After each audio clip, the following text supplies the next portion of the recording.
दोस्तों बहुत बहुत स्वागत करता हूं आप सभी का। आज देश की राजधानी में एक ऐसा प्रदर्शन हुआ जिससे पूरी सरकार हिल गई। भारतीय जनता पार्टी इस प्रदर्शन से बौखला गई और इस प्रदर्शन के खिलाफ मीडिया भी प्रोपेगेंडा चलाने लगा और कहने लगा ये सरकार का विरोध नहीं, ये तो देश का विरोध है। दोस्तों बिना देर किए आपको मैं तस्वीरें दिखाने जा रहा हूं। इन तस्वीरों को ज़रा देखिए। ये तस्वीरें मैं आपको दिल्ली की दिखा रहा हूं जहां पर एआई समिट के दौरान ये अप्रत्याशित घटना हो गई है और इस घटना ने समिट का माहौल तनावपूर्ण बना दिया है।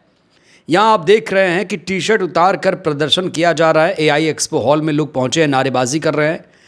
इस प्रदर्शन का मकसद कहा जा रहा है प्रधानमंत्री नरेंद्र मोदी का तीखा विरोध। इसका यही उद्देश्य था क्योंकि एआई से देश की बदनामी हुई है, इसीलिए कांग्रेस के कार्यकर्ताओं ने एआई समिट में किस तरीके से प्रदर्शन किया, इसको लेकर लोग अलग अलग तरीके से अपना नजरिया पेश कर रहे हैं। एक पक्ष कह रहा है कि मुद्दा सही है पर प्रदर्शन करने का तरीका गलत है, पसंद नहीं आया। तो इस तस्वीर को देखकर दूसरा पक्ष कह रहा है कि जो चीज़ पसंद नहीं आई उसे छोड़कर जो चीज़ पसंद आई उस पर चर्चा कर लेते हैं। हम भी वही चाहते हैं कि मुद्दों पर चर्चा हो और कोई हल निकले। एक और पक्ष है जो कह रहा है कि चर्चा मुद्दों पर नहीं होगी, चर्चा प्रदर्शन करने के तरीकों पर होगी। तो अब मीडिया खुलकर बीजेपी सरकार को बचाने के लिए उतर चुका है और इस समय कांग्रेस पार्टी को फंसाने की पूरी साजिश रच दी गई है। खास तौर से राहुल गांधी को यहां पर फंसाने की पूरी पटकथा लिख दी गई है।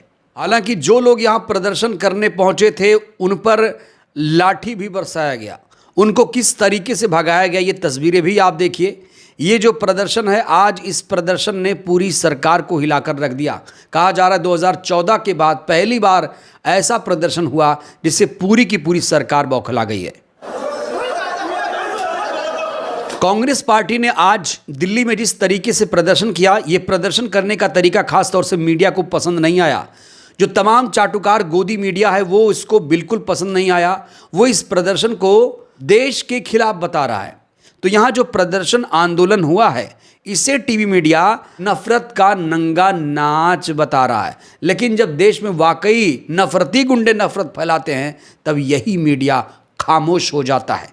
गलगोटिया ने किस तरीके से एआई समिट में देश की बदनामी कराई उस पर टीवी मीडिया खामोश बैठा है। कहा जा रहा है कि सरकार की सेहत पर ज़्यादा असर ना पड़े, सरकार की छवि ना खराब हो, इसको लेकर मीडिया के चरण चुंबकों को देश की छवि वाली लाइन आज दी गई है। तो देश की छवि कर रहा है मीडिया, लेकिन सारे चाटुकार मीडिया पर कांग्रेस की प्रवक्ता सुप्रिया सुनेत भारी पड़ गई। सुप्रिया सुनेत का मैं आपको एक ताज़ा वीडियो दिखाने जा रहा हूं जिसमें उन्होंने तीखे सवाल पूछे हैं सरकार से भी, टीवी मीडिया वाले चाटुकारों से भी। उसके बाद मैं आपको पवन खेड़ा का भी बयान सुनाऊंगा। सबसे पहले सुप्रिया सुनेत का ये बयान सुनिए। तो कुछ सवाल है, क्या देश की छवि नेता विपक्ष को गोली मारने की बात करने पर खराब नहीं होती? क्या देश की छवि मीडिया में इस बात पर डिबेट तो छोड़िए, इस खबर को पूरी तरह से ब्लैकआउट कर देने पर खराब नहीं होती? क्या देश की छवि चीनी रोबोट को लाकर अपना कह देने पर खराब नहीं होती? क्या देश की छवि मोदी के चीन में यह कहने पर खराब नहीं होती कि 2014 से पहले जो लोग हिंदुस्तान में पैदा हुए थे वो अभागे थे? क्या देश की छवि अमेरिका के सामने नतमस्तक होकर आत्मसमर्पण करके की हुई ट्रेड डील पर खराब नहीं होती? क्या देश की छवि किसानों के अधिकारों की बलि चढ़ा देने पर खराब नहीं होती? क्या देश की छवि हमारा पूरा का पूरा डेटा अमेरिका को सौंप देने पर खराब नहीं होती? क्या देश की छवि अमेरिका के दबाव में रूस से तेल खरीदना बंद करने पर खराब नहीं होती? क्या देश की छवि अमेरिका के निर्देश पर पाकिस्तान के साथ सीज फायर करने पर खराब नहीं होती? क्या देश की छवि ईरान के चाबहार पोर्ट से अमेरिका के दबाव में निकल जाने पर खराब नहीं होती? क्या देश की छवि एक ऐसे मुख्यमंत्री के वीडियो को देखकर खराब नहीं होती जिसमें वो गोली से मुसलमानों के ऊपर गोली दाग रहा है? क्या देश की छवि दूषित पानी पीकर लोग मर रहे हैं उससे खराब नहीं होती? क्या देश की छवि सड़क पर जो बड़े बड़े गड्ढे खुदे हुए हैं और उसमें दिन दहाड़े गिरकर लोगों की मौत हो रही है उससे खराब नहीं होती? क्या देश की छवि सरकारी स्कूल में बाल्टी भर पानी में थोड़ा सा दूध मिलाकर बच्चों को पिलाने से खराब नहीं होती?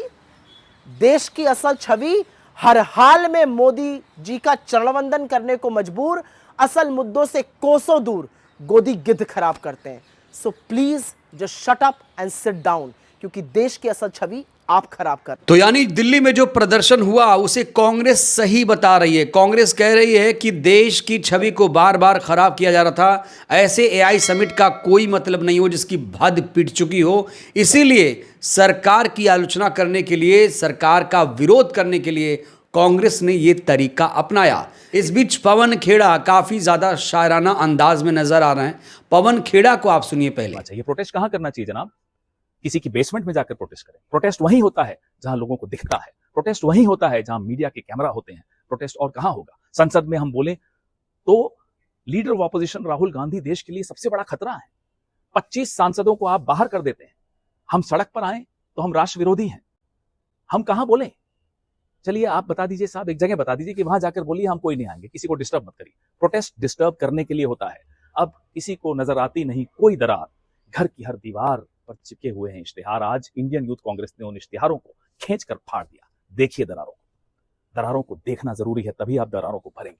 कहते हैं देश बदनाम कर दिया।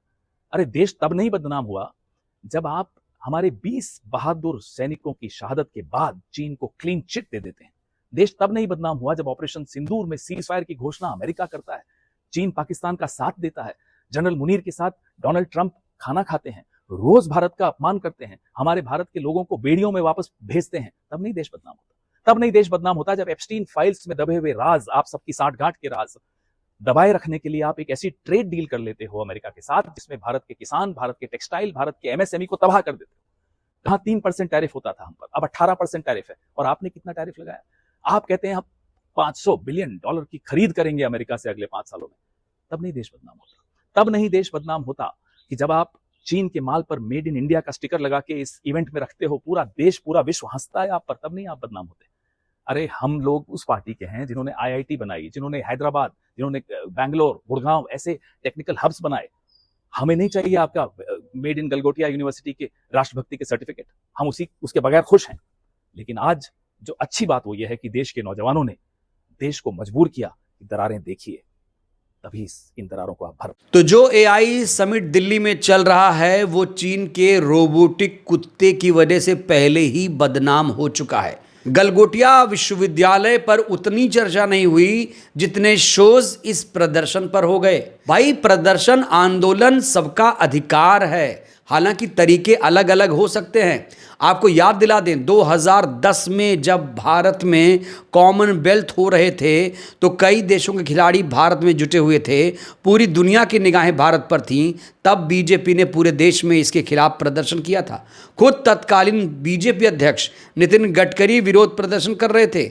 उस समय इन लोगों को देश की प्रतिष्ठा की चिंता नहीं हुई। कहा जा रहा है कि बीजेपी के इस पाखंड से अब जनता ऊब चुकी है। तो इंडिया एआई इम्पैक्ट समिट में कांग्रेस ने जिस तरीके से प्रदर्शन किया, भारतीय जनता पार्टी बुरी तरीके से बौखला गई। उसने राहुल गांधी और कांग्रेस पार्टी को तुरंत देश को बदनाम करने का आरोप लगाया। अब सवाल ये उठता है कि इनके आरोपों में कितना दम है, और अगर इस सम्मेलन से देश की बदनामी हुई है या अंतर्राष्ट्रीय स्तर पर देश को शर्मिंदगी झेलनी पड़ी है, तो उसके लिए आखिर जिम्मेदार कौन है? कहा जा रहा है कि देश की असली बदनामी तो प्रधानमंत्री ने ही कराई थी। उनकी सरकार ने देश की बदनामी, देश की किरकिरी कराई, बार बार करा रहे हैं। एआई समिट के पहले दिन ही प्रधानमंत्री अपनी ब्रांडिंग करने के लिए पहुंच गए थे, जिसकी वजह से विदेशी डेलीगेट्स एक जगह पर 6 घंटे के लिए बंद रहे।